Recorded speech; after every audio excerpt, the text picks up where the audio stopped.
Today, at a joint session of the National Assembly, President Tinubu again reaffirmed Nigeria's commitment to democratic ideals. He dismissed the fears of a one-party state and paid tribute to the enduring spirit of June 12. In a symbolic act of grateful nation and in the spirit of national healing, he conferred posthumous national honors on the wife of MKO Abiola, Kudirat Abiola, in recognition of her sacrifice for democracy. Also honored was Pa Alfred Ruwani, the financier of the pro-democracy movement, and General Shehu Musa Yaradua, whose activism cost him his life in military detention. The president didn't stop there. In an extraordinary move, he granted presidential pardons to the Ogoni Nine, including the late Ken Saro-Wiwa, decades after their execution in 1995 under the Abacha regime. Well, it's a gesture aimed at justice and reconciliation. But how far have we truly come? 26 years after the military left the seat of power, returning to the barracks, and civilians took charge, the questions still echo. Have we deepened democracy or merely prolonged it? June 12, 2025 marks the 7th year since this date was officially declared a public holiday in recognition of Nigeria's most symbolic democratic mandate. For the first time in over 30 years, the man who annulled the most credible election in our history publicly admitted that MKO Abiola won it in an autobiography, A Journey in Service. That admission, some say, reopened deep national wounds, remembering the hundreds who died, journalists jailed, activists exiled, and ordinary Nigerians who suffered in the aftermath of the annulment. But let's be clear, Nigeria's romance with democracy didn't start in 1999. We tested it in 1960, then watched it collapse under the boots of military coups. In 1979, we tried again, Shehu Shagari emerging as president, but by 1983 it was hijacked. And in the Third Republic, just when Nigerians made their choice in the historic June 12, 1993 election, democracy was denied oxygen. It was annulled and aborted. Now let's take you through a brief highlight, a few defining markers on this 26-year journey. Olusegun Obasanjo took office in 1999, marking the beginning of the Fourth Republic. Democracy is reborn after 16 years of military rule. The 2007 election was so chaotic and compromised that even President Yaradua, who was declared the winner, publicly admitted in his inauguration speech that the process was deeply flawed. He called for urgent reforms, which eventually led to the formation of the Justice Always Committee on Electoral Reform. A constitutional crisis loomed in 2010 as President Yaradua fell gravely ill without officially transferring power. But democracy was preserved when the National Assembly invoked the doctrine of necessity, a bold constitutional move that elevated Vice President Goodluck Jonathan to acting president, ensuring a peaceful transition and avoiding a dangerous power vacuum. Fast forward to 2015, history was made. For the first time, an incumbent president, Goodluck Jonathan, accepts defeat, congratulates his opponent, and hands over peacefully to an opposition party. It was a watershed moment for democratic maturity in Nigeria.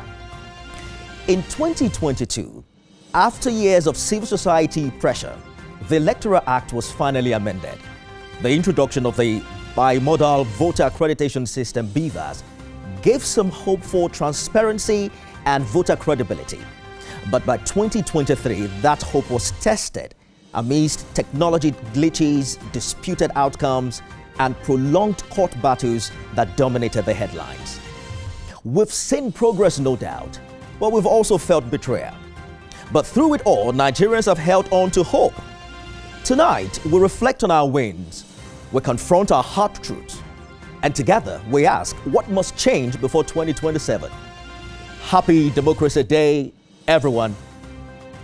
And welcome to this special maiden edition of the TVC Town Square series, coming to you live from our studios here in Lagos. I am Nifemi Oguntoye.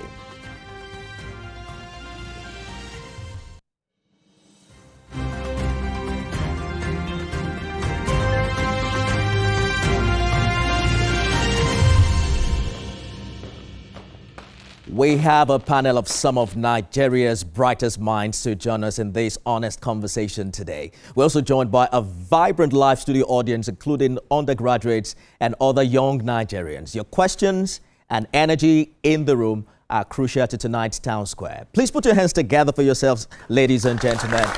And thank you so much for coming. We want you, our viewers, to be part of this conversation as well. Democracy, after all, is a government of the people. Your voice matters. So join us online with the hashtag TVC News Town Square. Tag us at TVC News NG and at Nifemi Oguntoye across all platforms. Your voice matters. Tonight, as Nigeria marks 26 years of unbroken civilian rule, we're joined by 5 formidable voices, each offering a unique perspective on the progress, promises and problems of our democracy. First, let's bring in Isa Sanusi, Country Director of Amnesty International Nigeria.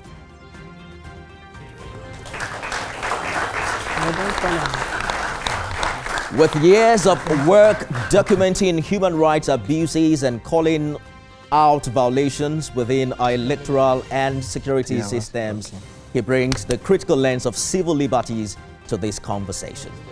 Also with us, ladies and gentlemen, is Daniel Bwala, Special Advisor to President Bola Tinubu on Policy Communication. Dr. Bwala is a lawyer and public affairs analyst who's been on both sides of the political divide. He joins us on the program tonight. Dr. Bwala, thank you for joining us. Also joining us is Abiola Akiyode Afolabi, a seasoned lawyer and civil rights advocate. She's founder of the Women Advocates Research and Documentation Center and former chair of the Transition Monitoring Group. Our voice reminds us that true democracy cannot exist without justice for all. We're also honored to have Abiodun Owonikoko, Senior Advocate of Nigeria. Mr. Owonikoko is one of the country's foremost constitutional lawyers. From courtroom battles over electoral outcomes to legal interpretations of emergency powers, his insights continue to shape the legal spine of our democracy. And finally, ladies and gentlemen, our own Babajide Kolade Otitoju, a veteran journalist and broadcaster with decades of experience analyzing Nigeria's democratic evolution. He has covered every election in the Fourth Republic and brings a grounded, historical and journalistic depth to our town square. So ladies and gentlemen, Nigeria, the TVC Town Square is now in session.